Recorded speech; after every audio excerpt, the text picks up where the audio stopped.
위임의 부분입니다. 우리 계속 선택, 동거, 성별, 부녀, 시범까지 배웠습니다.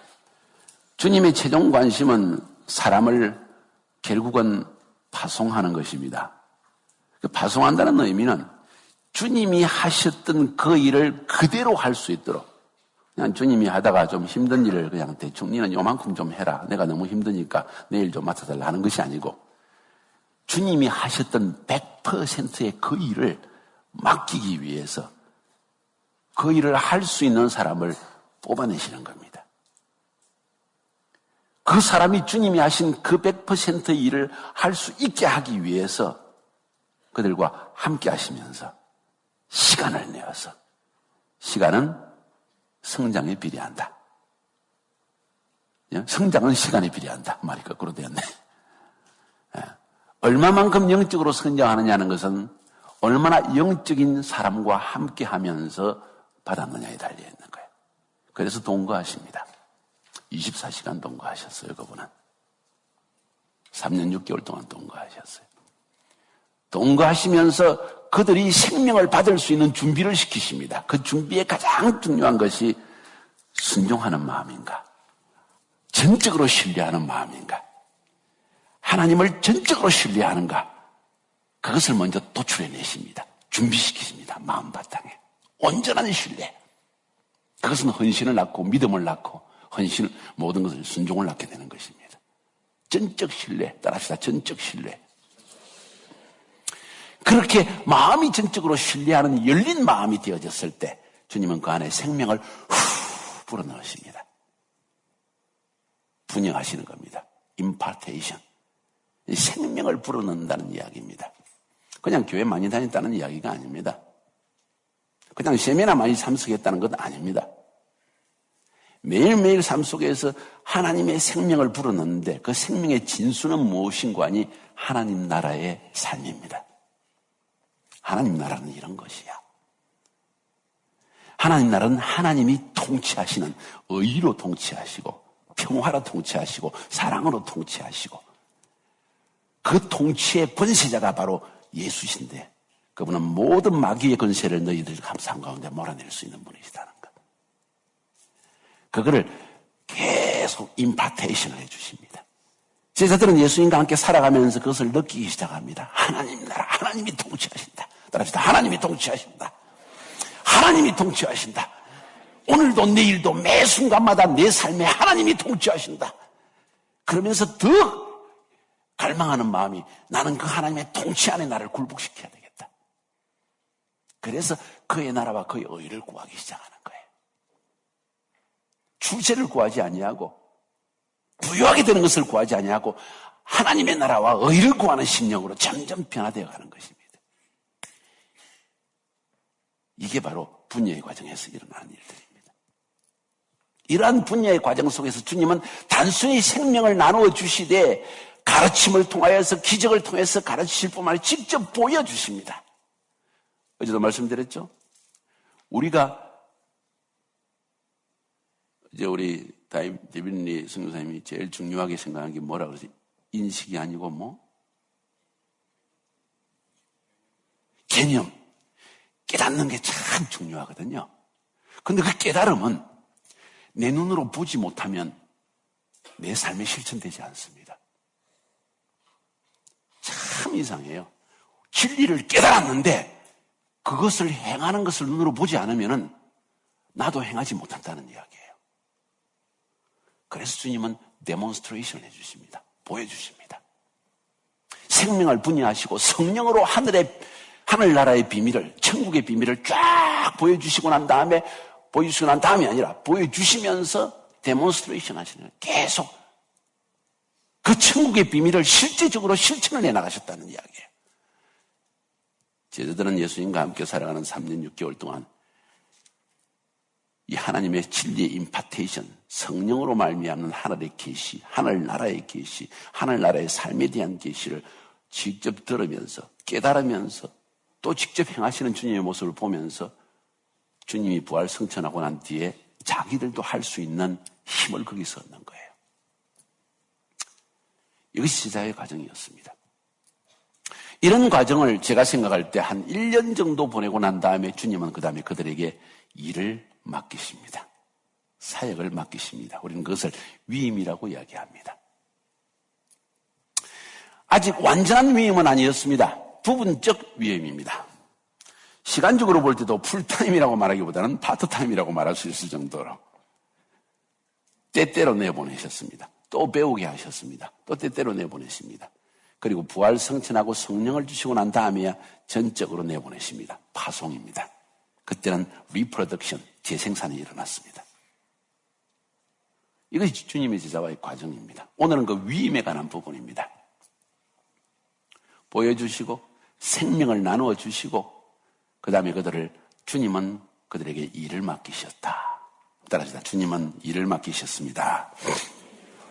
여기서 큰 함정이 있습니다. 사역자들이 쉽게 넘어가기 쉬운 부분이 무엇인고 하니, 그럼요, 빨리 현지인들에게 맡겨야죠. 그럼요, 빨리 병신들에게 사역을 맡겨야죠. 하는데 준비시키지 않은 채 일을 맡기는 경우가 많이 있다는 거예요. 앞부분에 대한 이야기입니다. 선택, 동거, 성별, 분여가 이루어져야 되는데, 그리고 시범까지 통해서 그들이 인식 속에서 이제는 할 수 있는 행동으로 나갈 수 있는 DNA가 형성되어져야 되는데, 그것도 되기 전에 그냥 일을 맡겨버리는 거예요. 이건 취약입니다. 그 사람도 잘하지 못하고 그 사람을 통한 하나님의 사역도 망쳐지는 거예요. 저는 그래서 이 많은 8단계 가운데서도 참 귀하게 여기는 것이 성별과 분여의 부분을 굉장히 중요하게 여깁니다. 헌신된 마음, 전적으로 지도자를 신뢰하는 마음, 하나님께 온전히 헌신하는 마음, 그것을 끄집어내야 됩니다. 그것을 만들어줘야 됩니다. 얼마나 내 자아가 강하며 내 뜻대로 살고 싶은 마음이 얼마나 강한지를 깨닫게 해줘야 됩니다. 나는 철저히 죄인이라는 것을 통곡하면서 그것도 한 번, 두 번이 아니라 계속 나는 죄인입니다. 나는 안 됩니다. 그래서 나는 주님의 은혜를 신뢰합니다. 주님 말을 전적으로 바라봅니다. 그것을 땅을 치면서 통곡하는 과정을 여러 번 거쳐야 됩니다. 그리고 그 심령 깊은 곳에 이제는 주님만을 신뢰해. 나는 죽으리라. 내가 죽으면 차라리 죽으리라. 그러나 주님의 뜻에는 내가 순복하리라. 그 마음이 되었을 때 배움은 시작되어집니다. 여기서 중요한 것 어제도 계속 반복합니다. 이 부분이 굉장히 실패하는 부분입니다. 생명의 분여가 되지 않는다는 거예요. 사역자들이 하나님의 창고에서, 영의 창고에서, 계시의 창고에서, 비밀의 창고에서 만난 음식을 매일 공급해야 됩니다. 여기 호텔처럼 똑같은 음식이 아니고 한 3, 4일 먹으니까 질려 벌써. 저렇게 맛있는 음식이. 이 간사한 우리의 입술. 영의 음식도 마찬가지라는 거예요. 왜 성도들이 좋습니까? 왜 성도들이 형식적 신자가 되어집니까? 계시가 사라졌기 때문입니다. 늘 새로운 것을 주라는 이야기가 아닙니다. 영은 항상 새로움을 줍니다. 똑같은 성경의 본문을 가지고도 살아있는 영의 말씀을 전할 수 있고 그렇지 않을 수도 있다는 겁니다. 이 부분을 관리하는 것이 우리에게 하나님께서 맡기신 천국의 비밀 창고를 관리하는 직분을 맡긴 것이 우리라는 거예요. 하나님의 말씀을 맡은 자라는 것입니다. 기도와 말씀에 우리는 전무하리라. 사도들이 그렇게 말했을 때 그 말의 의미는 굉장히 중요한 것을 의미합니다. 단순한 목회를 의미하는 것이 아닙니다. 하나님의 생명을 분여하는 직분을 맡았다는 것입니다. 나는 우리 청년 세대들이 이 생명을 분여한 일을 맡는 이 직분을 맡은 자들이 되기를 주의 이름으로 축복합니다. 다음 세대가 살아나기 위해서 청년 세대는 생명의 말씀을 캐고 마치 금광에서 금을 캐내듯이 캐내고 그걸 단련해가지고 깨끗한 순금을 사람들에게 쫙 선보여주는 이런 사역을 할 세대가 일어나야 한다고 저는 믿습니다. 기독교 역사와 선교단체의 모든 일어나는 과정과 이런 것을 가만히 살펴볼 때 이 생명의 분야가 너무 미약하게 일어났어요. 마지막 때가 가까울수록 하나님께서 하늘나라의 비밀을 더 넓게 깊게 파서 보여주십니다. 그것을 캐내서 전달하는 이러한 세대가 하나 있어야 된다. 한 층이 있어야 됩니다. 제 마음의 소원은 하나님이 그걸 주시는 거예요. 그 한 층을 준비하라는 겁니다. 수많은, 수천, 수백만, 아니라도 됩니다. 예수님은 딱 12명 준비시키셨거든요. 우리 카이로스 몇 기마다 20명씩 들어오는데 그것도 너무 많아요, 사실은 관리하기가. 그러나 그래도 그 정도는 지금 빨리 준비하지 않으면 다음 세대가 망할 것 같아서 빨리 이 세대를 준비하기 위해서 6개월마다 20명씩 받아들입니다. 그들 속에 생명을 분여하는 법을 우리는 가르치려고 그러는 거예요. 어디에 나가든지 어느 자리에 있든지 생명의 말씀을 가르쳐서 그들 10년 가운데 변화가 일어날 수 있도록 하는 이 사역을 할 수 있도록 우리가 준비시키는 것이 카이로스 학교라는 거예요. 모든 사역자들이 만약 생명의 말씀을 하나님의 고가 아래에서 끄집어내어서 그 양식을 백성들에게 나누어 줬더라면 풍성함이 있을 것입니다. 만족이 있을 것입니다. 하나님 나라만을 추구하는 심령이 그들 속에 살아서 이글거렸을 것이라는 거예요. 저는 이것을 부족하지만 이 부분을 저는 하나님이 보여주셨어요. 생명을 분여하는 일에 실패하지 않기를 주님의 이름으로 축복합니다. 축복합니다. 그래서 단순히 준비가 안 된 사람을 내보내는 이런 함정에 빠져서는 안 된다는 거예요. 엄청난 생명을 분열시키는, 생명을 나누어주는 이 일을 해서, 이 일을 통하여서 자라난 사람, 준비되어진 사람, 어디를 보내든지 초신자에게는 뭘 가르치며 이제 예수 믿고 나서 거듭난 사람에게는 또 어떤 양식을 주며 그 사람들에게는 또 어떤 비전을 던져주며 이 모든 과정, 종말은 어떤 일들이 일어날 것이며 하나님의 경륜은 무엇이며 어떻게 역사를 운행하고 계시며 이 세상을 하나님이 어떻게 통치하고 계시며 우리는 이 가운데서 어떤 사역을 해야 되며 모든 것을 쫙 가르칠 수 있어야 된다는 거예요. 안목을, 개념을 심어줘야 된다는 거예요. 진리를 깨닫게 만들어줘야 된다는 거예요. 쉽게 표현하면. 그건 성령으로만 가능한 일입니다. 바로 그 사실 때문에 우리는 끊임없이 기도해야 되며 말씀을 상고해야 되며 묵상해야 되며 그냥 말씀을 상고 묵상해서 의미를 깨닫는다는 것을 넘어서서 이 말씀이 이 심령에, 이 상황 속에, 이 공동체 속에 적용될 수 있을 것인가? 하나님이 내게 보여주신 이 계시가, 이 깨달음이 이 공동체 안에 적용되기 위해서는 이것을 어떻게 요리를 해서 맛있게 만들어줘야 될 것인가? 어떻게 이해를, 개념을 이해할 수 있도록 만들어줄 것인가 하는 그 인식이, 그 과정이 기도예요. 우리 사역자들에게는. 계속 기도함을 통해서 어떻게 그들을 깨닫게 해줄까? 어떻게 그들로 하여금 요 한 닫혀있는 부분을 열어줄 수 있을까? 이게 열려지면 눈빛이 달라지기 시작합니다. 헌신은 일어나기 시작합니다. 우리 청년 세대는 눈빛이 초롱초롱하게 이것을 뚫어나가는 한번 따라서 뚫어. 다시 한번 앞뒤 돌아보면 뚫자. 영적으로 뚫어내라는 거예요. 아멘. 어둠에 갇혀있고 눌리고 그러지 말고 뚫어내라는 거예요. 이 뚫어내는 여러 가지 방법들이 있는데 그 중에 한 가지가 이 생명을 분여함을 통해서 그 생명의 개념을 깨닫게 해줌을 통해서 뚫어낼 수 있다는 거예요. 영의 세계입니다. 아멘입니까? 주님은 일을 맡기셨습니다. 제자들에게. 그러나 결코 서두르지 않으셨습니다. 강요하지도 않으셨습니다. 어떤 면에서. 그들에게 순종과 헌신은 요구하셨습니다. 안 되는 사람에게 요구한 것이 아니라 그걸 던져서 따라오는 사람을 끄집어내셨습니다. 아니, 따라올 수 있는 사람을 선택했습니다.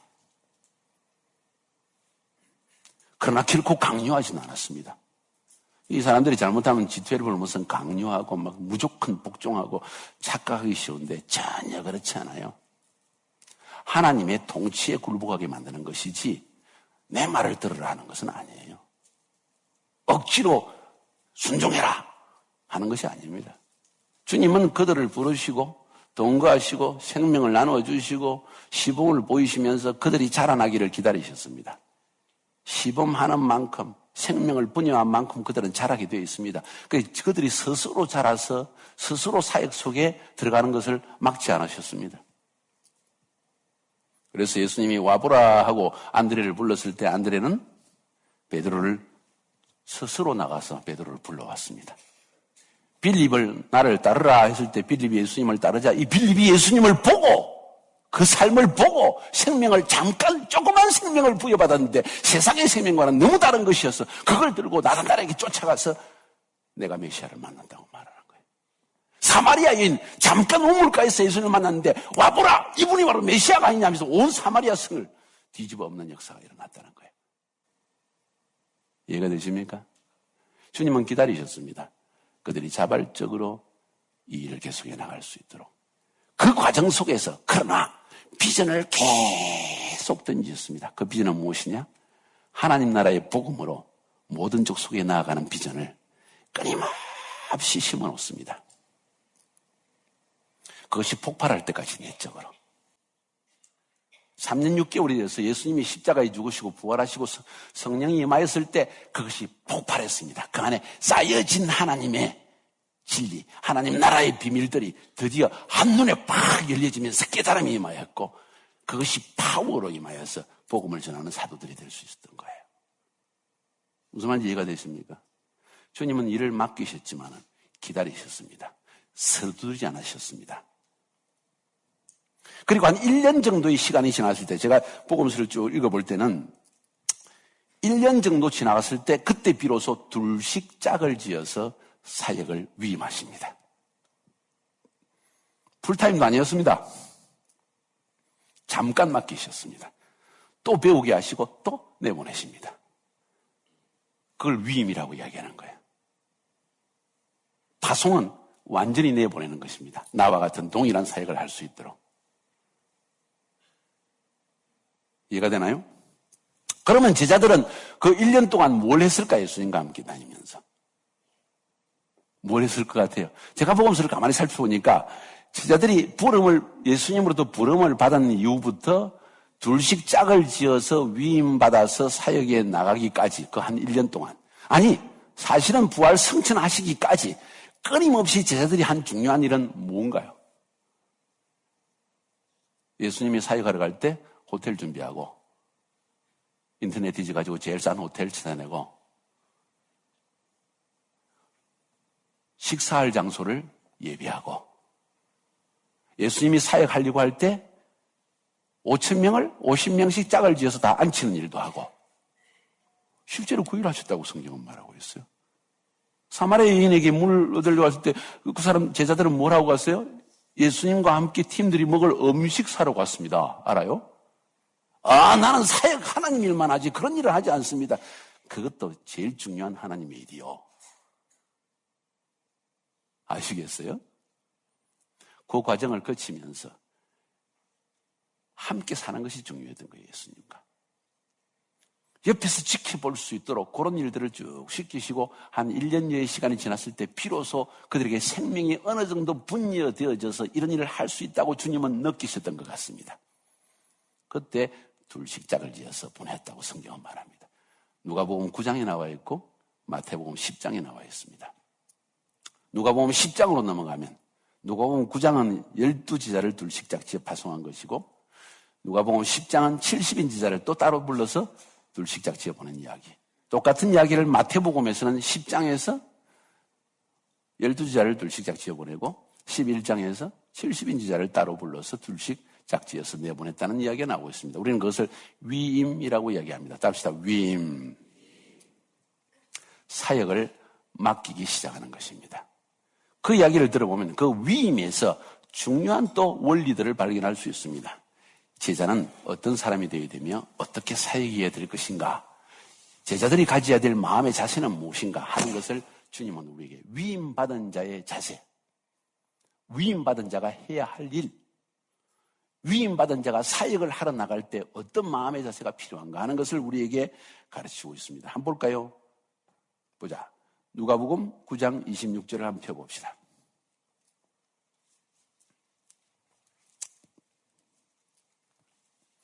누가복음 9장 26절, 마태복음 10장, 이것은 다 예수님께서 세 번째 갈릴리 사역을 시작할 즈음에 제자들을 불러서 둘씩 짝지어 보낸 이야기를 우리에게 들려주고 있습니다. 세 번째 갈릴리 사역. 첫 번, 두 번째 제자들에게 쭉 보여주셨습니다. 데몬스트레이트 하셨습니다. 그 기간 동안 생명을 분유해 주셨습니다. 그리고 결국 그들을 불러서 세 번째 갈릴리 사역을 할 때 둘씩 짝지어서 그 지역에 사역하러 내보내십니다. 예수께서 12제자를 불러 모으사 모든 귀신을 제어하며 병을 고치는 능력과 권세를 주시고 하나님의 나라를 전파하며 병든 자를 고치게 하려고 내보내시며 이르시되 여행을 위하여 아무것도 가지지 말라. 지팡이나 배낭이나 양식이나 돈이나 두벌 옷을 가지지 말며 어느 집에 들어가든지 거기서 머물다가 거기서 떠나라. 누구든지 너희를 영접하지 아니하거든 그 성에서 떠날 때 너희 발에서 먼지를 떨어버려 그들에게 증거를 삼으라 하시니 제자들이 나가 각 마을에 두루다니며 곳곳에 복음을 전하며 병을 고치더라. 아멘. 아멘. 누가복음 9장에서 12제자를 둘씩 파송한 사건을 통하여서 하나님은 사역을 위임할 때 그 어떻게 사역을 해야 되는지에 대한 방법을 가르치고 있습니다. 사역자의 마음 자세에 대해서도 이야기를 하고 있습니다.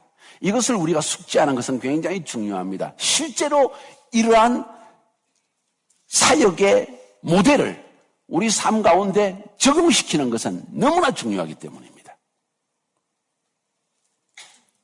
첫 번째 한번 봅시다. 무엇을 위해서 사역 파송을 했습니까? 사역을 위임했습니까? 이렇게 얘기합시다. 무엇을 위해서? 두 가지를 위해서 위임했다고 주님은 말하고 있습니다. 하나는 병든 자를 고치고 귀신을 쫓아내는 일을 위하여. 그거를 한마디로 치유라고 표현합시다. 귀신 쫓아내는 것도 치유입니다. 일종의. 육체의 회복이라고 말할 수 있습니다. 그래서 저는 종종 그런 이야기 했죠. 하나님께서 우리에게 이런 제자완 사역을 하게 하신 가장 근본적인 이유가 무엇인가? 인간 회복이라는 거예요. 좀 더 나가면 열방 회복이라는 겁니다. 하나님이 창조하신 그 모습대로 다시 회복시키는 것이 예수 그리스도의 복음 안에서 가능하기 때문에. 아멘입니까? 그래서 주님께서 12제자를 둘씩 짝지어서 파송할 때, 사역을 위임할 때 명백한 목표, 해야 할 일을 말씀해 주셨는데 다른 것이 아니었습니다. 치유하라, 고쳐주라, 회복시켜라. 병든 자를 고쳐주라, 귀신 들린 자를 해방시켜주라. 첫 번째 사역입니다. 사람을 회복시키는 일. 따라합시다. 사람을 회복시키는 일. 일을 크게 하고 큰 사역자가 되는 것이 아니라 사람 한 사람을 회복시키는 일. 그래서 사람 한 사람을 귀중히 여기는 사역. 사람을 회복시켜라. 두 번째, 하나님 나라의 복음을 전파하라. 저는 그걸 저의 말로 표현하면 의식을 바꿔줘라. 이해가 되시겠어요? 세상의 시스템 속에서 자아중심적으로 내 뜻을 위해 사는 사람들을 하나님 나라의 시스템 안으로 끌어들여서 하나님의 뜻을 따라 살도록 만들어주라는 얘기예요. 그 의식을 전달해라. 그 개념을 전달해라. 그것을 깨닫게 만들어줘라. 그게 바로 천국 복음을 전파하는 것입니다. 사람들이 왜 이 세상에서 두려워하며 이 세상 것을 추구하며 살아갑니까? 하나님 나라의 통치에 대한 개념이 없기 때문입니다. 하나님이 다스리신다는 것을 알지 못하기 때문입니다. 미래에 도래할 완전한 하나님의 나라에 대한 소망이 없기 때문입니다. 말은, 지식은 있는 것 같은데 실제 마음속에 그런 소망이 없어요. 그래서 돈 많이 버는 남편, 아파트 한 채 공짜로 줄 수 있는 남편 찾는 거예요. 결혼할 때. 주님을 위해 헌신한 남편이 아니고. 이런 난센스가 벌어지는 거예요. 수많은 사람들이 교회를 다니고 있지만 사실은 전부 그 개념 속에, 이 개념 속에 살고 있다는 거예요. 그래요, 안 그래요? 솔직히 말해서. 여러분 안 그렇죠, 그죠? 아멘 하세요. 뭐 아멘도 아니고 노멘도 아니고 그냥 쳐다만 보고 있으니 내가 얼마나 힘들겠어. 좀 있으면 땀까지 날 판이야. 요 개념을 바꿔주는 것이 우리의 사역의 중심이 되어 있는 하나님 나라를 전파하라. 병든 자를 고쳐주어라. 명확한 사역의 방향성. 다른 사람들은 전도할 때 사역리로 전도하고 여러 가지 전도하지만은 저는 만약에 전도를 한다면 기회를 하나님이 주시면은 꼭 전도하는 채널이 있습니다. 당신은 인생의 목적이 뭔지 아세요? 왜? 내가 그렇게 주님 앞에 나왔기 때문에. 이게 나에게는 제일 쉬운 방법이기 때문에. 이렇게 치고 저렇게 치고 저렇게 치고 저렇게 쳐서 결국은 인간이 사는 목적이 뭔지를 우리는 심각하게 생각해야 된다. 그러면서 하나님은 존재하시며 하나님은 통치하시며 하나님은 그 뜻을 가지고 주관하고 계시며 이게 쉬운 이야기 아니지만은 그걸 저의 감정을 통해서 풀어놓기 시작하면 적어도 귀를 기울이더라고요. 적어도 심각한 생각을 하기 시작하더라는 거예요. 그것이 저의 접근 방법입니다. 늘 하는 방법이. 주님은 정확한 사역을 위임해 주셨습니다. 방향을 설정해 주셨습니다. 그러면서 전도자는 어떻게 자신을 준비해야 되는지에 대해서 말씀하시는데 아무것도 가지지 마라. 지팡이도, 배낭도, 양식도, 돈도, 두벌 옷도. 난 지금 몇 불 옷을 가져왔는데. 가지지 마라. 이 말의 의미가 뭘까? 배낭도 가지지 마라. 지팡이도 가지지 마라. 돈지갑도 가지지 마라. 크레딧 카드도 가지지 마라. 뭔 이야기예요? 주님이 지금 무엇을 말씀하고 있을까요? 그 시대의 환경 속에서 뭘 말하고 있을까요? 하나님을 전적으로 신뢰하라는 겁니다. 우리의 사역과 삶에 있어서 주의 추수에 참여하는 모든 하나님의 일꾼에 대해서 하나님이 책임지신다는 이야기입니다.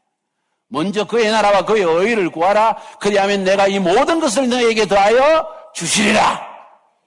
아멘 소리가 이리 약해서 돼갔어? 주시리라! 주시리라!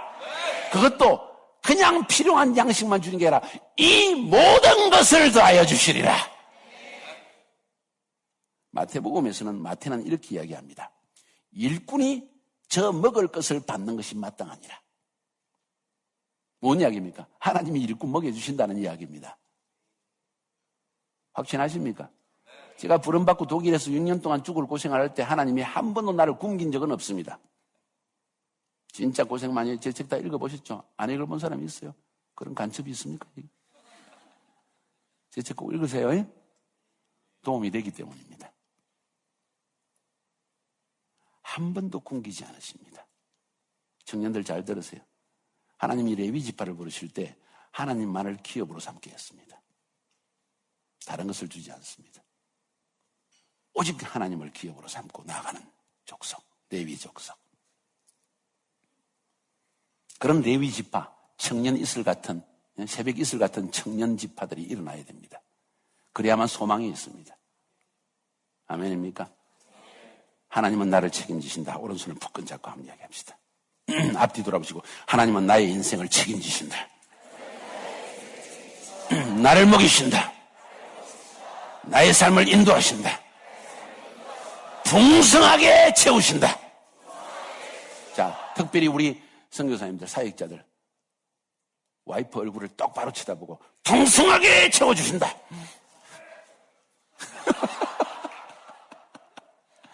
저는요 선교사로 부름을 받아가지고 자꾸 선교 모금하기 위해서 다니는 사람들은 꼴배기를 싫어해요.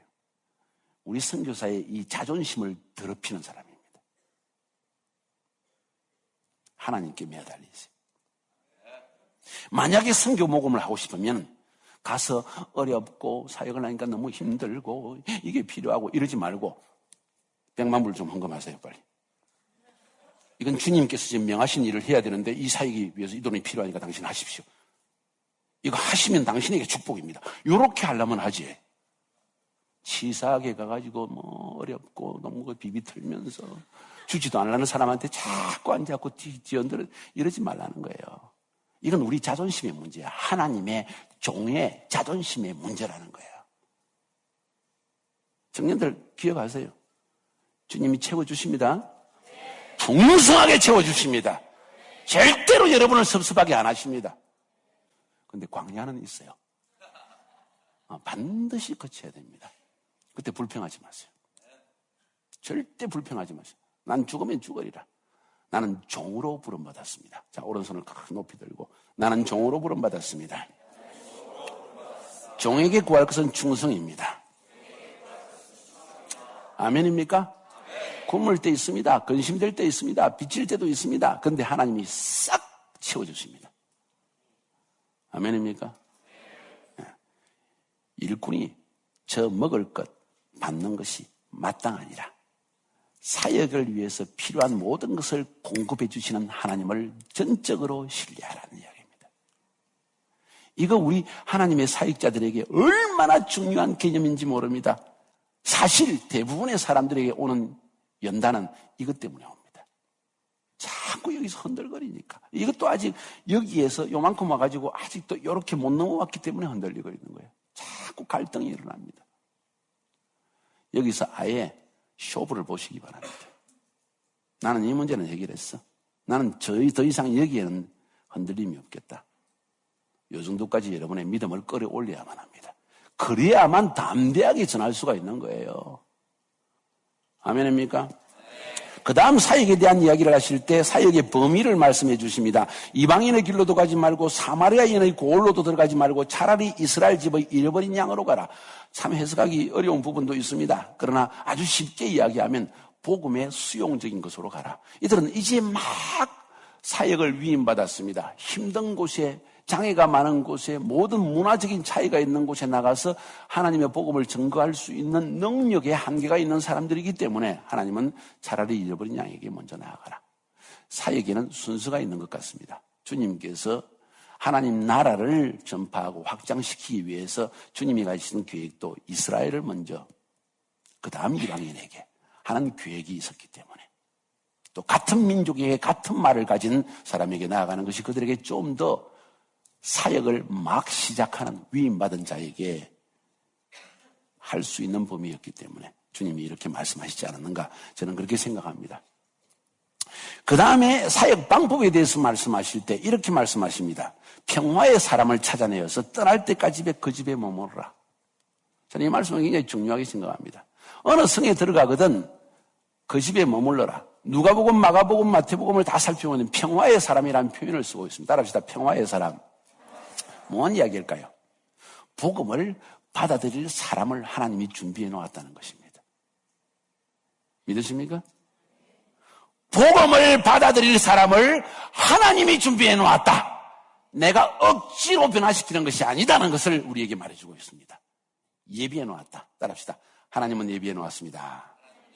물질만 예비해 놓은 것이 아니라 사람도 예비해 놓았다. 사도행전을 연구해 보면 빌립보에 갔을 때 하나님께서 누구를 만났어요? 루디아를 만났습니다. 자주장사. 자주장사라면 그 당시에 터키 안에서 유색 옷감, 그걸 뭐라 그러나, 색깔이 있는 옷감을 만들어내는 장사였는데 굉장히 부자들만 입을 수 있는 그런 옷들이었습니다. 옷감이었습니다. 그것을 하는 장사니까 굉장히 큰 여자 비즈니스맨이었습니다. 이 사람을 딱 하나님이 예비해 놓은 거예요. 그 한 사람이 믿으니까 그 집 전체가 완전히 세례를 받고 개종하게 되어집니다. 그 다음에 사도행전을 쫙 읽어보면 재미있는 이야기가, 의사 누가가 사도 바울을 따라서 빌립보까지 갔는데 그 다음에 누가가 사라져버려요. 누가는 어떤 사람이었죠? 의사였죠. 그죠? 내가 생각할 때 이 사람이 아직 미혼이었던 것 같아. 근데 빌립보에 가니까 루디아를 딱 만났는데 뿅 가버렸어. 그래가지고 눈이 맞아서 거기 머물러 버렸어. 어쩌면 사도 바울이 거기에서 결혼식 했는지도 몰라. 줄에 섰는지도 몰라. 상상입니다. 나중에 보면 그 빌립보가 북쪽 마케도니아 지역의 북쪽 마케도니아가 아니라 북쪽 지금으로 하면 어딘가요? 거기에서 북쪽으로 하면 어딘가? 발칸 반도 쪽에. 복음을 전하는 전초기지가 되었습니다. 여러분. 로마서 사도행전을 쭉 읽어보면 거기로부터 복음이 위로 더 나아가는 전초기지가 되어지는 걸 볼 수가 있어요. 무슨 말입니까? 하나님이 예비한 그 한 사람 때문에 유럽 선교할 수 있는 길도 하나님이 마련해 놓는 거예요. 따라합시다. 하나님이 예비하십니다. 우리 알아야 됩니다. 저도 가는 곳곳마다 불신자 가운데서도 우리를 도울 사람을 준비하는 걸 저는 발견해요.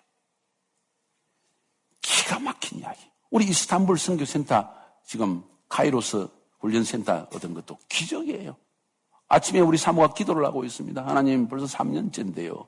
건물도 아직 제대로 훈련센터도 없고 교회도 아직 시작도 안 했고 왜 하나님 말씀하지 않으십니까? 하고 기도하는데 하나님께서 말씀하시기를 내가 너에게 이런 건물을 주리라 하더라는 거예요. 그래서 뭔가 하고 보니까 지하실에는 예배실이 있고 1층에는 오피스가 있고 2층, 3층 하면서 숙소가 있는 곳을 내가 너에게 주겠다 하는 감동을 쭉 주더라고요. 그 감동이 끝나자마자 전화가 따라랑 왔습니다. 박서우 선교사한테 전화가 왔어요. 사모님 지금 꼭 한 군데 가볼 데가 있습니다. 뭔데? 건물이 나왔다고 하는데 한번 가봐야 되겠습니다. 건물? 지금 서구 선교사님 그때 이제 F5 하느라고 일주일 동안 차량을 빌려가지고 우리 카이로스 애들 데리고 쫙 지금 뭐 6,000km를 차를 몰고 가면서 적기 저녁을 지금 순회하고 있는데 그 끝에서 안디옥 쪽에서 전화가 온 거예요. 아유, 지금 서구 선교사님 거기인데 내 혼자서 어디 가서 뭘 보래? 아니요, 지금 빨리 가봐야 되겠습니다. 그래서 무슨 건물인데? 예, 지하실에는 예배실이고 1층은 오피스고 2층, 3층, 4층은 숙소랍니다. 헉! 말씀하셨는데 예비해 놓으신 거예요. 가보니까 어느 한 여자 선교사님이 거기에서 선교센터 사역을 하려고 십자가까지 달아놓고 의자 다 마련해놓고 음향 시스템, 드럼까지 마련해놓고 기타 다 마련해놓고 컴퓨터 설치해놓고 내 오피스, 우리 사무 오피스 다 마련해놓고 2층 침대 전부 한 60명 잘 수 있는 거 만들어놓고 60명 먹을 수 있는 밥하는 기계 뭐라 그러나? 밥솥. 두부 만드는 기계까지. 다 마련해놓고, 숟가락, 젓가락까지 마련해놓고, 요걸 다 드리겠다는 거예요. 이게 하나님이 예비하시는 거예요. 시간이 되면, 따라합시다. 하나님의 시간이 되면. 왜 우리가 카이로스 선교센터라고 했느냐? 왜 카이로스 훈련학교를 했냐? 카이로스 타임. 하나님은 카이로스 타임에 일하시고 종말적 카이로스 타임에 우리를 사용하기 원하시는 겁니다. 어디로 가든지 그런 역사가 일어날 겁니다. 자, 아멘 소리 봐라. 어디로 가든지 그런 역사가 일어날 겁니다. 믿으세요. 믿음은 모든 것의 출발점입니다. 그 믿음은 하나님께서 말씀하시는 걸 통해 시작되어집니다. 성령님께서 내 안에 심어주십니다. 또 말씀드릴게요. 빌립보서 2장 13절. 너희 안에서 행하시는 이는 하나님이시니 그의 기쁘신 뜻을 위하여 너희 안에 소원을 두고 행하시나니 이 소원이 믿음으로 팍 선포가 나오기 시작하는 거예요. 그리고 역사는 일어납니다. 난 여러분의 삶 가운데 이런 역사가 일어나기를 주의 이름으로 축복합니다. 어려운 것 아니에요. 내가 주님께 온전히 순복하고 헌신하면 생명의 계시를 받고 그 방향으로 나아가기 시작하면 계시가 들려오기 시작하고 주님이 하실 일들을 성령으로 보여주기 시작합니다. 우리는 그것을 받아들이는 순간 믿음으로 선포하며 마음으로 믿으며 주님 이 일을 행하시려고 하시는군요 하고 기다립니다. 카이로스 타임에 하나님께서 문을 쫙 열어놓으십니다. 카이로스 타임에 하나님이 사람을 보내주십니다. 하나님께서 카이로스 타임의 장소를 열어주십니다. 그리고 일을 시작하게 하십니다. 누가 했어요? 하나님이 다 하시는 거예요. 저는 그것을 30년 동안 맛보았습니다. 두려움이 없어요. 근심이 생기지 않습니다. 쉬라면 열심히 쉬는 겁니다. 하고 쉬기도 하고 맛있게 먹기도 하고 기다립니다. 우리 처음 터키에 왔을 때 3년 전에 별 할 일이 없었죠. 우리 박서구 선교사님하고 사모님하고 둘이서 박서구 선교사님이 이스라엘에 비전이 있다고 했으니까 이제 이스라엘 가시죠. 나는 터키로 하나님 부르셔서 가야 되겠는데 아닙니다. 목사님이 어디로 가시는지 저는 따라가겠습니다. 그리고 따라왔어요. 첫 1년 동안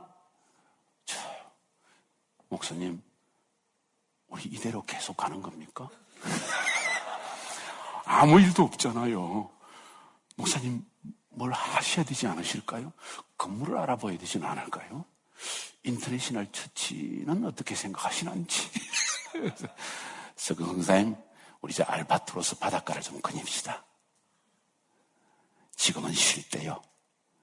나중에 하나님이 일을 시킬 때는 잠을 자지 못할 정도로 일을 할 때가 올 겁니다. 지금은 푹 열중시하고 쉬세요. 젊으니까 못 쉬는 거야. 안절부절하는 거야. 서구 선생님 우리 쉽시다.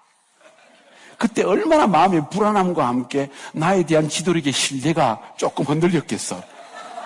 저분을 따라가도 될 것인가. 그러면서 나중에는 하는 말이 목사님은 주님의 일을 지금까지 할 만큼 하셨잖아요.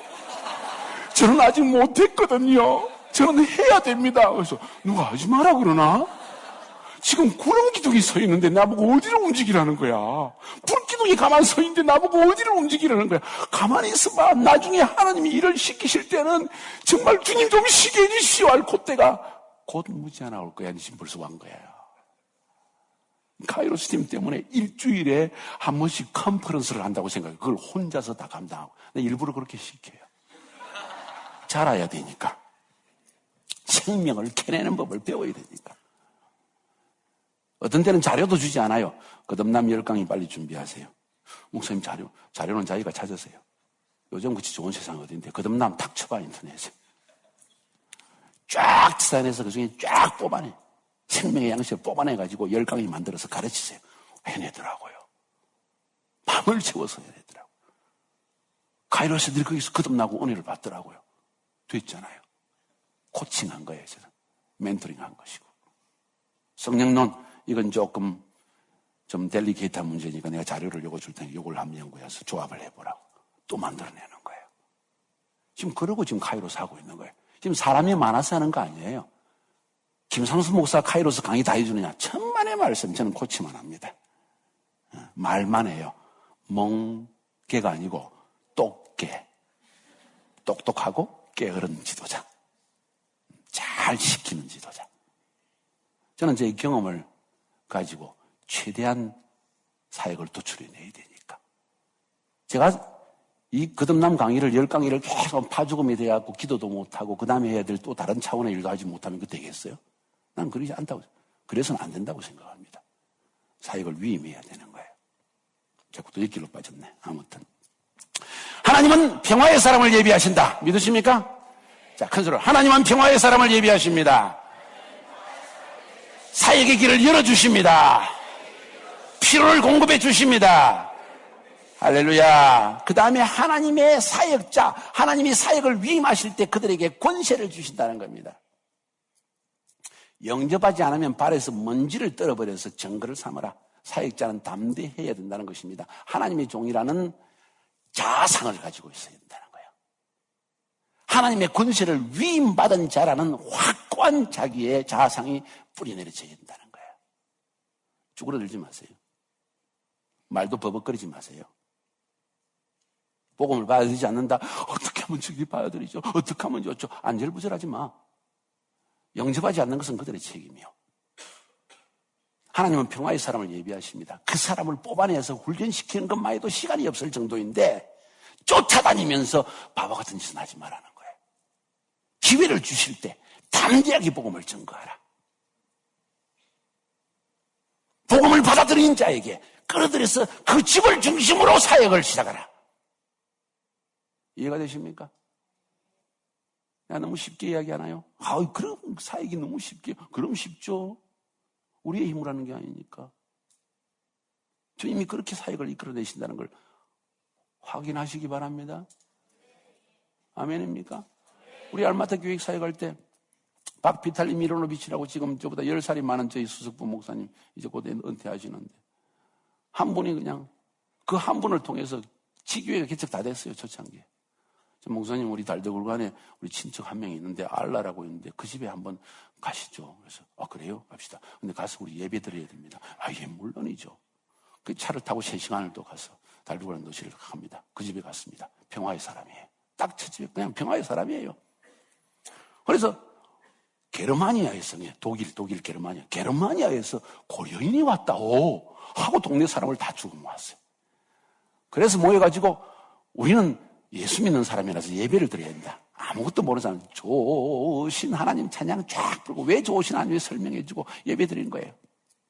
그 집이 교회가 되어졌습니다. 평화의 사람 300명 모입니다. 지금. 또 비탈리 목사님이 비시케 기르기스탄 수도였습니다. 그 당시는 프룬제라고 했습니다. 또 3시간 차를 타고 갑니다. 한 주에 매주 그러고 전 다녔어요. 가라간다 북쪽 비행기 타고 1시간 프룬제에 갔습니다. 거기에 또 우리 비탈리 목사님 친척이 또 있는 거예요. 거기도 또 평화의 사람이에요. 사람 참 좋아요. 그럼 됐습니다. 갑시다. 또 사람들을 쭉 모았어요. 고려인들 쭉 모였습니다. 또 예배를 드렸습니다. 거기에 비시케 은혜교회가 탄생을 했습니다. 깝차카이에 또 자기 친척이 있다는 거예요. 친척들은 다 갑시다. 일단. 우리 알마타에서 50km 떨어진 큰 호수입니다. 거기에 갔습니다. 거기에 또 안나라는 또 고려인 친척이 있어요. 여자입니다. 다. 또 예배를 시작했습니다. 거기에 또 교회가 써버렸어요. 건물 사고 지금 벌써 100명 이상 모입니다. 그 다음에 또 거기에서 그 옆에 카스켈렌이라는 곳이 또 있습니다. 카스켈렌 맞나? 거기 똑같잖아요. 거기는 왜요? 자기 누나가 거기 있대. 지금 70세인데 교회를 인도하고 있습니다. 물론 인원은 한 60, 70명밖에 안 되지만은 거기에 가자는 거예요. 갑시다. 또 예배를 드리시면 거기 또 교회가 써버렸어요. 그럼 생각하기에 여러분이 아이 목사님 카자흐스탄은 사람들이 다 열려있나 봐요. 천만의 말씀 공산주의입니다. 사람을 절대로 신뢰하지 않는 사회입니다. 공산주의는. 지도자의 험을 뜯어서 비판을 해서 비평을 통해서 끄집어내리고 자기가 올라가는 사회입니다. 무엇이 비밀이냐? 하나님이 평화의 사람을 준비해 놓았다는 겁니다. 이 터키 안에도 그런 사람이 있겠죠? 이스라엘도 있겠죠? 시리아에도 있겠죠? 요르단에도 있겠죠? 있어요. 옆에 사람들하고 있어. 주님 역사하셔. 주님의 사역은 진짜 인조이하면서 하는 거예요. 밤을 새워 우리는 말씀을 준비하고 생명을 분여하는 직분을 맡았기 때문에 우리는 자지 않고 행하지만은 그러나 그 나머지 모든 일 하나님이 쫙 환경을 예비하시고 조성하시고 그냥 이리저리 주님께서 이끌어내십니다. 그 역사는 일어납니다. 청년들 잘 들으세요. 재미있겠지? 그럼요. 이것보다 재미있는 인생이 있으면 이야기해봐. 난 거기를 선택할 테니까. 없어. 최고로 행복한 인생. 우리 청년들 그 인생에 한번 던져보세요. 인생. 던질 때는 100% 던져야 됩니다. 이렇게 하면 안 됩니다. 완전히 던지세요. 전적으로 헌신하는 레위 집파. 일어나야 됩니다. 아멘입니까? 심판날에 소돔과 고모라 땅이 그 성보다 견디기 쉬우리라. 왜? 하나님의 천국 복음이 마지막 바리안트, 더 이상 길이 없는 천국 복음을 전했는데도 거절했기 때문에. 그런 복음의 선포자로 부름받았다는 권세의식, 자상, 이것을 우리는 꽉 지니고 있어야 됩니다. 겸손해야 하나, 내 안의 자상, 하나님의 종이라는 자상, 하나님이 나를 부르셨다는 자상, 이거 강하게 붙들고 있어야 됩니다. 아멘입니까? 그 다음 사역자들이 스스로 확실하게 깨달아야 할 사실은 사역자의 태도에 대해서 말하는데 마태복음 10장 17절 18절에서 말하고 있습니다. 마태복음 10장도 아까도 말씀드린 것처럼 12제자를 둘씩 보냈다 그랬잖아요. 그죠? 그 제자들에게 마지막에 이런 말씀을 쭉 가르치십니다. 사람들을 삼가라. 저희가 너희를 공회에 넘겨주겠고 저희 회당에서 채찍질을 하리니 또 너희가 나를 인하여 총독들과 임금들 앞에 끌려가리니 이는 저희와 이방인들에게 증거가 되게 하려 하심이라. 끌려간다고 해서 근심하지 마라. 너 죽었구나 생각하지 말고 오라. 이제 왕 앞에 재판장 앞에 판사 앞에서 복음 전하라고 하시는구나. 이 생각의 카테고리를 바꾸라는 거예요. 제자가 그 선생보다 또는 종이 그 상전보다 높지 못하기 때문이다. 그러나 두려워 말라. 그때마다 성령께서 필요한 말을 입에 넣어주실 것이다. 아멘입니까? 복음을 증거하는 일, 하나님의 사자, 하나님 나라의 사자로서 나아갈 때 세상에 통치는 마귀의 세력은 철저하게 너희들을 방해하며 핍박하며 죽이려 할 것이다. 그러나 근심하지 마라.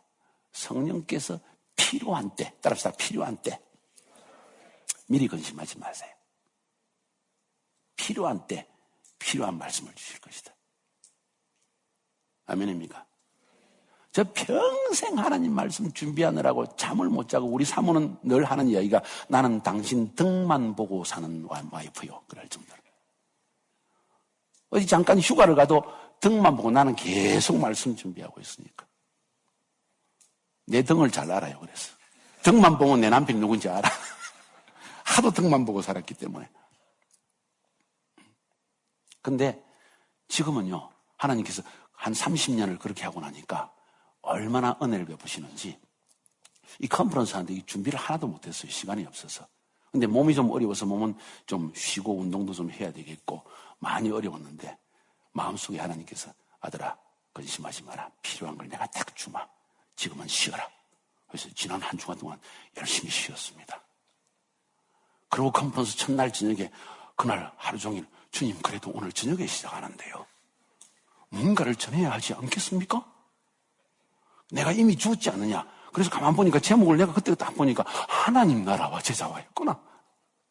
그리고 하루 종일 그날 우리 목사님들과 대화 나누고 교제하면서 하나님 나라, 하나님 나라. 그렇지. 주님이 복음서를 읽을 때 나에게 보여주신 그 하나님 나라. 세상 나라에서 하나님 나라로 전하는 이 제자와의 과정. 이것을 전해야 되는구나.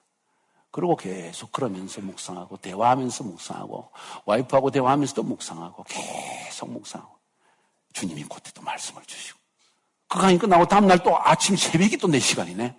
큰일 났구나. 밤에 또 가서 딱 마치고 집회를 딱 마치고 딱 가니까 선택을 왜 해야 되는지 또 묵상. 졸다가 또 묵상. 졸다가 또 묵상. 졸다가 또 묵상. 하니까 또 선택이 왜 필요한지 왜 중요한지 또 보여주시는 거예요. 나처럼 하라는 말이 아니에요. 예? 나처럼 30년 동안 잠 안 자고 하고 난 뒤에 그렇게 하라는 이야기예요. 주님이 이 순간까지도 필요한 메시지를 우리에게 던져주시는 것이 얼마나 감사한지. 두려워하지 마세요. 난 내 인생을 살면서 합력하여 선을 이루시는 하나님. 놀라우신 주님. 생각하는 것에 넘치도록 채워주시는 하나님. 그 말씀 그대로예요. 넘치도록 채워주시는 하나님. 젊은 청년들 근심하지 마세요. 넘치도록 채워주십니다. 아멘입니까? 우리 사모가 한겨울에 카자흐스탄에서 밥을 먹다가 여보 굴이 먹고 싶어요. 굴. 카자흐스탄에 내륙에 굴이 어디 있어? 굴이 먹고 싶어요. 굴. 근데 전화가 따라랑 왔어요. 부산에 있는 우리 친구 목사님. 목사님 내가 갑자기 내일 카자흐스탄에 들어가게 됐는데 뭐가 필요하십니까? 굴. 그랬더니 생굴. 그 다음에 또 거기에다 또 소금 치고 뭐 양념해가지고 만드는 굴. 또 무슨 굴. 밤 12시에 도착했어. 그 공항에서 탁 데려오자. 굴 내놔. 사모하고 밥 한 그릇하고 굴 그냥 먹으라. 하나님이 이렇게 은혜를 베푸시는 하나님이라니까. 생각하는 것에 넘치도록 복을 주시는 하나님. 굴만 주시겠어? 굴만 주시겠어? 근심하지 마세요. 그러나 또 한 가지 주님 더 말씀하시는 게 있습니다. 사역자는 이것을 인식하고 있어야 된다. 이것을 인식해야 되는데 무엇인가 하니 내가 세상에 화평을 주러 온 줄로 생각하지 마라. 복음은 세상의 통치 아래 있는 사람과 하나님의 통치 아래 있는 사람을 갈라놓고 대적하게 만든다. 화평이 아니요 금을 주러 왔노라. 내가 온 것은 사람이 그 아비와 딸이 어미와 며느리가 시어머니와 불화하게 하려 함이니. 아이고 주여. 평화의 하나님이 왜 이러실까? 개념이 틀리면 그렇게 될 수 있습니다. 세상의 시스템, 세상 나라 속에서 나를 추구하며 살아가는 사람과 하나님 나라에서 하나님의 뜻을 추구하는 사람이 쫙 대별되는 순간에 온다는 것입니다. 특별히 주님의 재림때가 가까울수록. 그래서 지금 전쟁이 막 일어납니다. 겉으로 표면화되기 시작합니다. 그것이 가정에서도 일어납니다. 사회에서도 일어납니다. 엄청난 전쟁이 일어나고 있어요. 인터넷을 통해서 얼마나 기독교를 공격하고 있어요, 한국이. 한순간에 꼬꾸라져 버렸어요. 정신 차려야 됩니다. 불화하는 일이 시작됩니다. 사람의 원수가 자기 집안 식구리라. 아버지나 어머니를 나보다 더 사랑하는 자는 내게 합당하지 아니하고 아들이나 딸을 나보다 더 사랑하는 자도 내게 합당하지 아니하며 또 자기 십자가를 지고 나를 따르지 않는 자도 내게 합당하지 아니하니라. 자기 목숨을 얻는 자는 잃을 것이요 나를 위하여 자기 목숨을 잃는 자는 얻으리라. 죽으라는 이야기입니다. 철저히 하나님의 나라를 위해서 자신을 죽이고 포기하라는 것입니다. 이런 자만이 계속적 사역에 임할 수 있다는 것입니다. 청년 세대들 알아들었어요? 자매 알아들었지? 그렇게 헌신해야 합니다. 이제 막 사역에 임하는 자에게 주님은 이렇게 가르치고 있는 거예요, 지금. 둘씩 짝 지어 보내면서 이걸 인식하고 있으라. 인식하지 않으면 왜 이럴까? 하나님이 사랑이 하나님이 다 준비한다고 했는데 왜 이렇게 반대할까? 왜 이렇게 어려움이 생길까? 왜 집에서 이렇게 자꾸 야동을 떨까? 미리 주님이 알게 하시는 겁니다. 사역자의 마음의 태도, 인식. 동반자가 중요하다고 말씀하십니다. 둘씩 짝을 지어 보내십니다. 홀로 나가는 것은 상당히 위험합니다. 어떤 면에서 위험하냐? 사고의 위험을 당할 수가 있습니다. 사고의 공격을 당할 때 흔들릴 수가 있습니다. 동반자가 꼭 필요합니다. 그래서 바울은 바나바를, 나중에 바울은 실라를, 바나바는 마가를 데리고 선교여행을 떠납니다. 이것이 하나의 원칙처럼 되어졌습니다. 이 원칙을 한번 적용해 보세요. 한 사람이 쓰러질 때 옆에 사람이 이렇게 세울 수가 있습니다. 그 후에 몇 달이 지나고 난 다음에 70인을 따로 세워가지고 또 사역을 위임하십니다. 그들에게 하신 내용들은 12지자에게 둘씩 짝지어 보낼 때 위임한 내용과 거의 비슷합니다. 반복할 필요는 없습니다. 주님에게 있었던 딱 한 가지 방향성을 지금 말하고 있습니다. 위임을 이야기할 때 주님은 보내기 위해서 선택했다는 것입니다. 사역으로 보내기 위해서, 사역을 위임에게 위해서 보내셨다는 것입니다. 선택하셨다는 것입니다. 그래서 예수님이 부활하고 난 뒤에도 한 3번 정도 주님이 제자들에게 사역을 계속 위임하십니다. 부활 첫날 저녁 때 도마가 없을 때, 제자들이 다락방에 모였을 때 주님이 나타나셔서 너희에게 평강이 있을지어다. 아버지께서 나를 보내신 것 같이 나도 너희를 보내노라.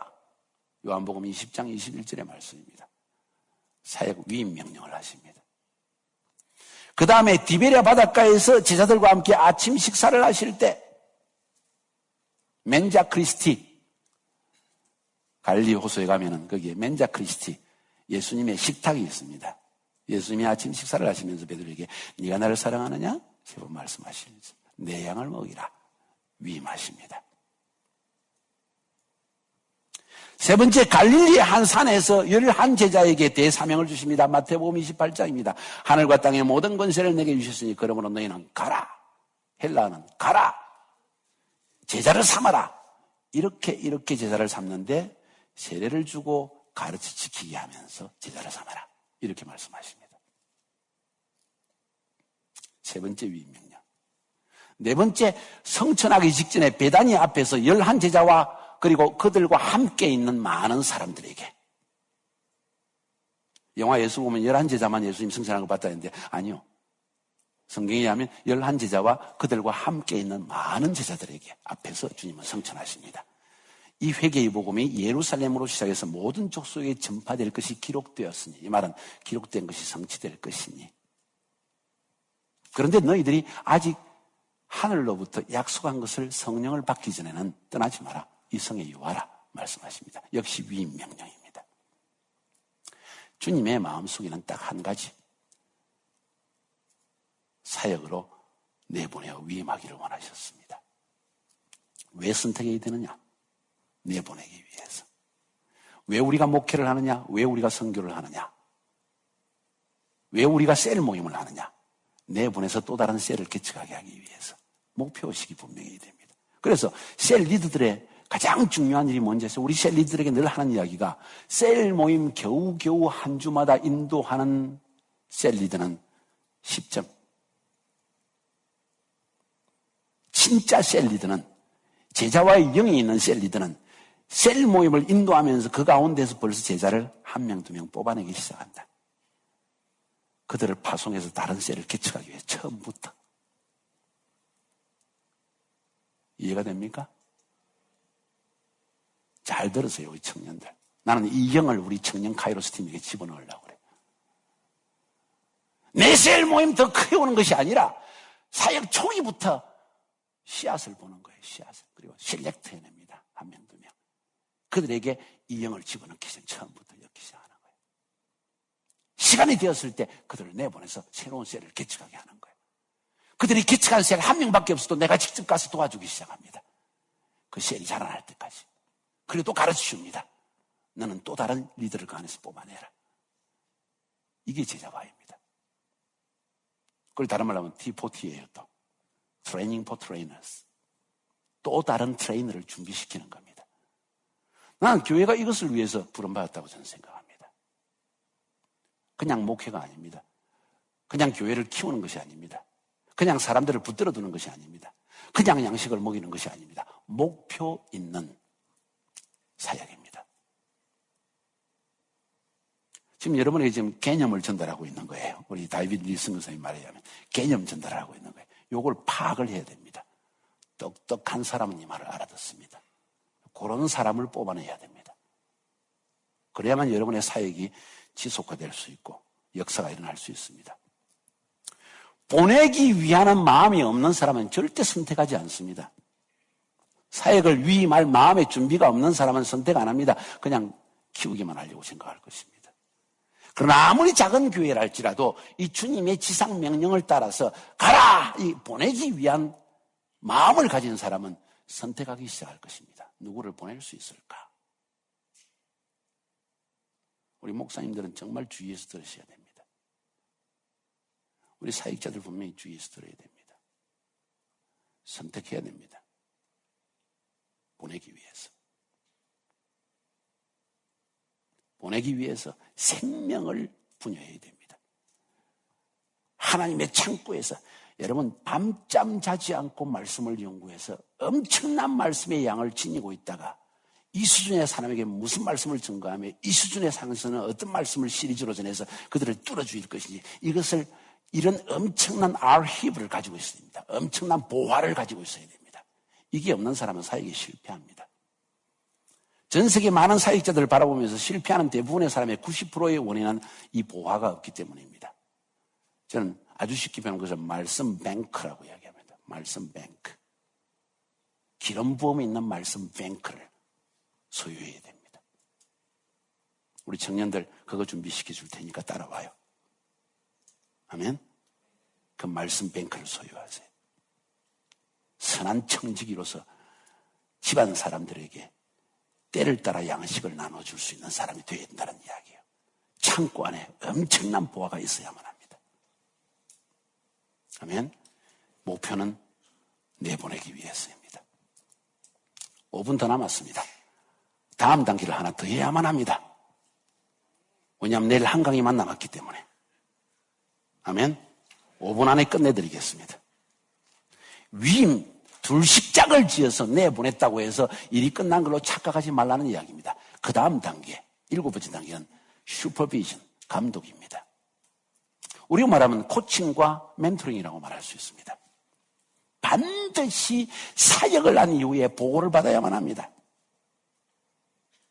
7번째 단계, 감독, 슈퍼비전. 여기에 가장 중요한 단어는 무엇인가 하니 코칭과 멘토링입니다. 사역을 코치해야 되고 사역한 이후에 그들을 보고를 받으면서 멘토링을 해줘야 됩니다.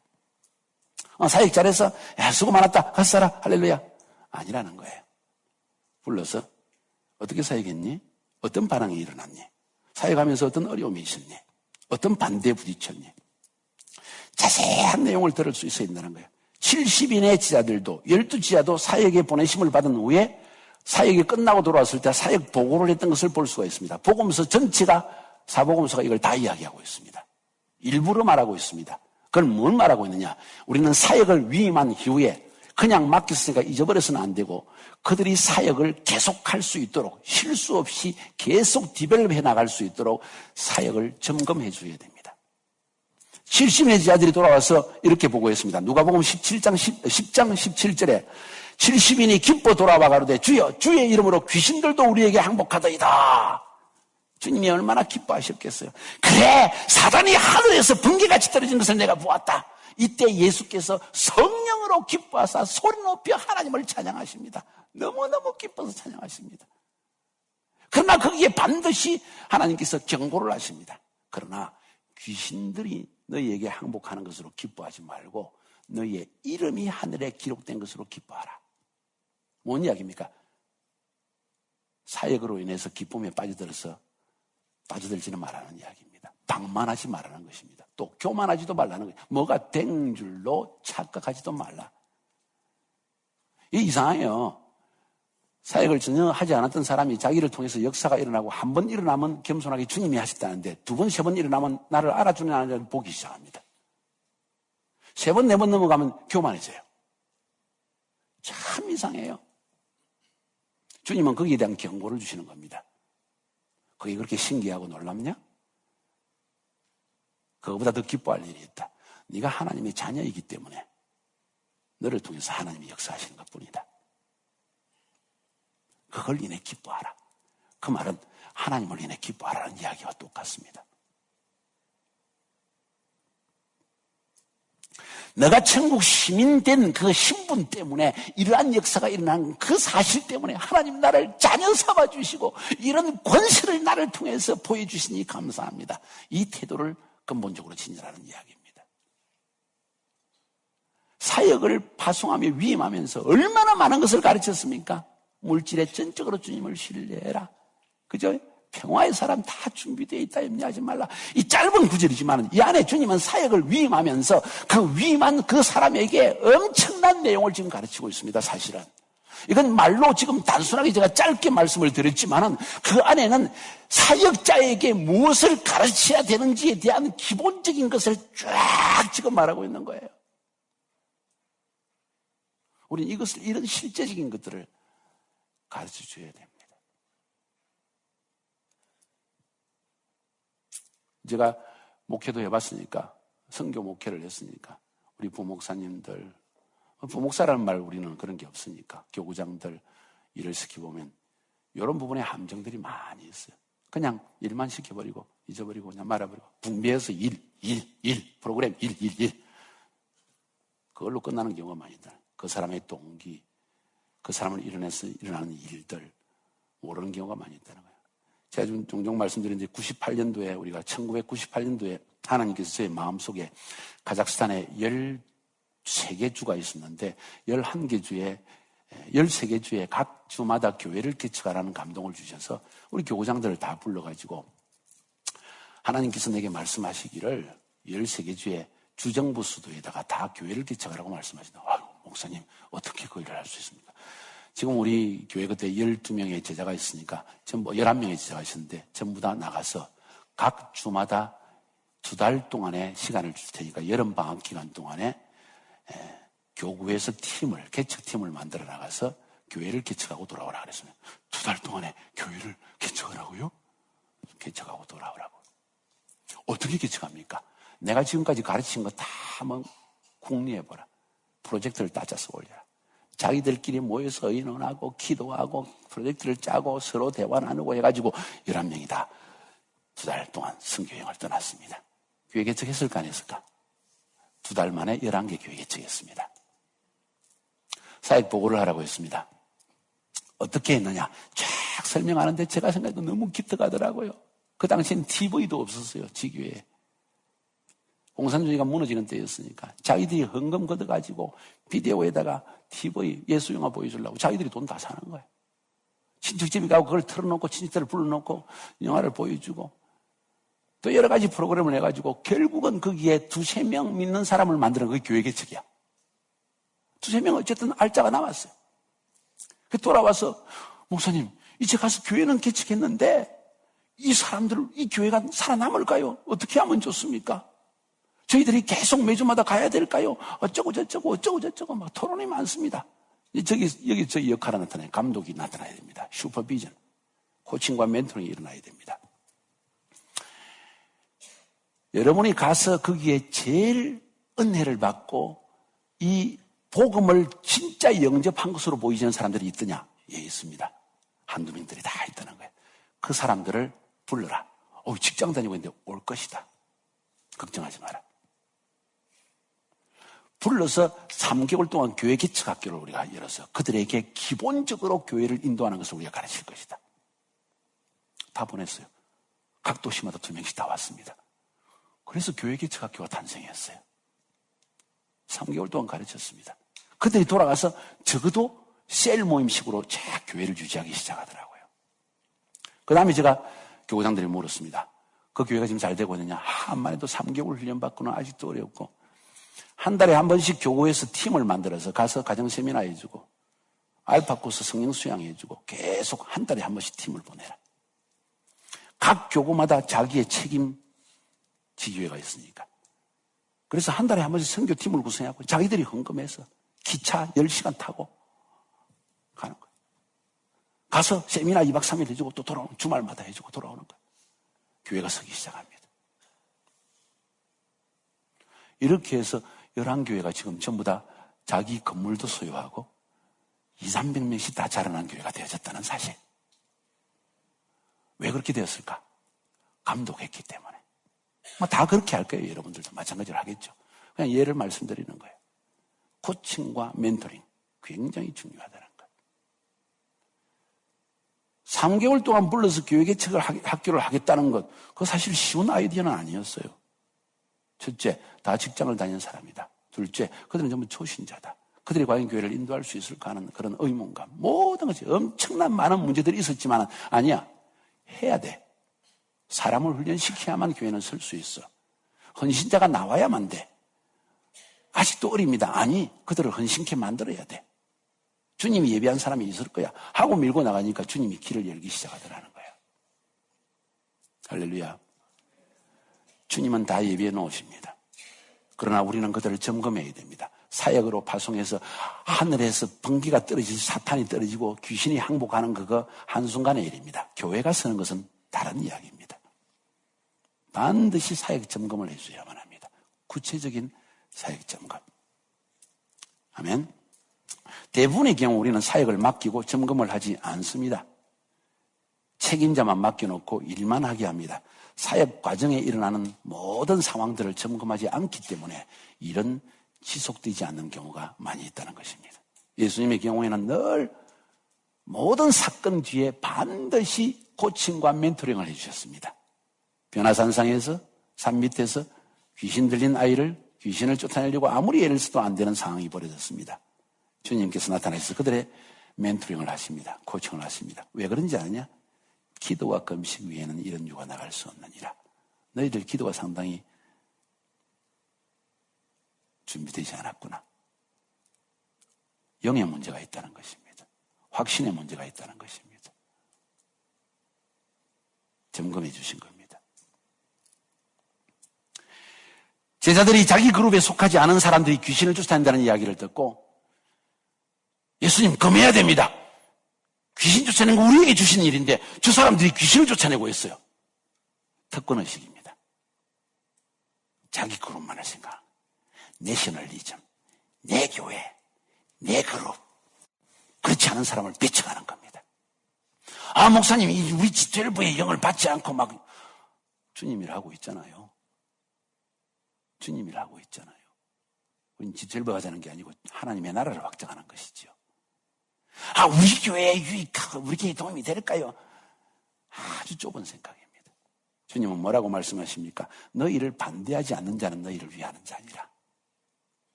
그런 생각을 좁은 자기의 특권의식, 자기의 그룹을 버려라. 그래야만 주님의 일은 될 것이다. 이건 하나님의 나라에 대한 관점에서 생각을 해야 된다는 거예요. 우리 청년 세대들 다음에 하나님의 사역을 하는 위대한 종들이 나올 겁니다. 기억해 놓으세요. 여러분 가운데 한국의 영성을 지도하는 사람들이 막 튀어나올 거예요. 난 확신하고 있어요. 그때 좁은 마음을 버리세요. 함부로 비판하지 말고 늘 배우려는 마음을 지니고. 아멘. 사마리아의 복음을 전할 때 사마리아 사람들이 복음을 영접하지 않으니까 요한과 형제가 누구죠? 요한의 형제 야고보, 우리의 아들들이 하늘에서 번개를 내려서 죽여버립시다. 주님이 뭐라고 말씀하십니까? 너희들이 무슨 정신으로 그런 말을 하는지 모르겠다 그랬어요. 너 미쳤냐? 이 말이 우리말로 하면 너 미쳤구나 완전히. 인자는 사람을 죽이려고 온 게 아니라 살리러 온 거야. 아주 어린애 같은 가르침을 주십니다. 그 하나하나가 모두 점검의 과정이라는 거예요. 에이, 이 말하면 저 사람 마음 상처받겠지. 아이, 뭐 지가 알아서 하겠지. 제가 좀 그런 성격이 많아요, 사실은. 지가 알아서 하겠지 뭐. 하나님이 알아서 가르치시겠지 뭐. 근데 성경을 보니까 그게 아니라는 거예요. 꼭 점검하라, 고쳐라. 그러나 인격이기 때문에 인격으로 대화하면서 해야지 억압지르거나 분노하거나 그래서는 안 되는 것 같아요. 오랫동안 사역을 해보니까 사람을 인격으로 대하면서 그러나 가르쳐야 된다. 점검해줘야 된다. 아멘입니까? 그래서 이 비전은 계속 준수되어졌습니다. 어떤 비전입니까? 사람을 내어보내어 사역하게 하는 비전. 계속적으로 일어난 걸 볼 수 있습니다. 주님은 그래서 불필요한 논쟁이나 불필요한 일들에 휩쓸리지 않습니다. 바리새인들과 싸움에 휘말리기도 했습니다. 그러나 주님은 오직 복음을 전가하는 일을 위해서 또 다른 도시로, 또 다른 시골로, 또 다른 촌으로 계속 마을에서 마을을 다니면서 천국 복음을 전파하는 이 일에 생명을 걸고 그 일을 위하여 제자를 준비시키고 주님이 선택하신 그 제자들을 디벨롭 시켜서 온전한 그리스도의 종으로 서는 그 일에 투자를 했다는 거예요. 지나친 행정의 일에 빠져서 근본적인 우선순위의 일을 버리지도 않았다는 것입니다. 너무나 많은 할 일들이 있어요. 비자 문제도 있고, 아이들 학교도 보내야 되고, 선교지에 있다 보니까. 또 우리 목사님들은 또, 장례식, 결혼식, 신방, 누구 또 비전식 열었다면 거기에서 개업 예배. 할 일이 얼마나 많은지 몰라. 근데 우선순위를 놓치면 비전은 유지되지 않습니다. 절대 유지되지 않습니다. 우선순위를 계속 유지하는 여러분이 되기를 주님의 이름으로 축복합니다. 제자들을 감독할 때, 슈퍼비전을 할 때 제일 중요한 게 뭔지 아세요? 이 제자들은 참 하기 쉽습니다. 게으름에 빠진다는 거예요. 그냥 기계적으로 시킨 일만 다 하고 절대 일을 하려고 하지 않습니다. 왜? 책임감이 없기 때문에. 그래서 스승은 항상 그들에게 책임감을 주는 사역, 자기가 스스로 이 일 전체에 대해서 책임을 지고 항상 지도자가 말할 때 책임 있는 답변을 할 수 있는 일을 맡겨줘야 됩니다. 우리 카이로스 애들 자꾸 애들이라면 미안합니다만 애들이지 마시고 나한테는.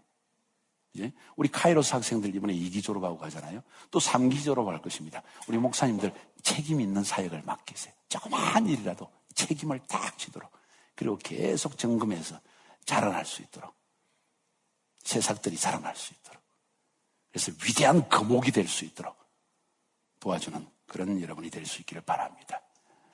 제일 큰 위험성, 선교사에게 똑같은 일이 반복되어지고 사역의 역사가 일어나지 않을 때 우리는 게으르고 안주할 수 있다는 겁니다. 초심을 잃어버릴 수 있다는 겁니다. 우리 심령을 불태우시기를 바랍니다. 어제 우리 MDV 과정 졸업한 3분, 그리고 안수받는 2분, 참 해주고 싶은 이야기가 열정을 유지하십시오. 게으름에 빠지지 마십시오. 안주하지 마십시오. 부름받을 때 이거 뜨거운 열정을 끝까지 유지하며 제사 삼는 일에 전념합시다. 저는 저에게 있는 가장 큰 비전이 이 실크로드상, 왕의 대로상, 이스라엘까지 각 도시마다 그리스도께 헌신된 적어도 2-3명의 제자 그룹을 세우는 것입니다. 큰 교회 세우는 것이 아닙니다. 헌신된 제자 그룹을 세우는 겁니다. 그 헌신된 제자 2-3명만 있으면 그 도시는 하나님의 나라가 뿌리를 내리기 시작합니다. 이 일에 우리가 함께 동참하며 달려나갈 수 있기를 주의 이름으로 축복합니다. 이상입니다. 감사합니다.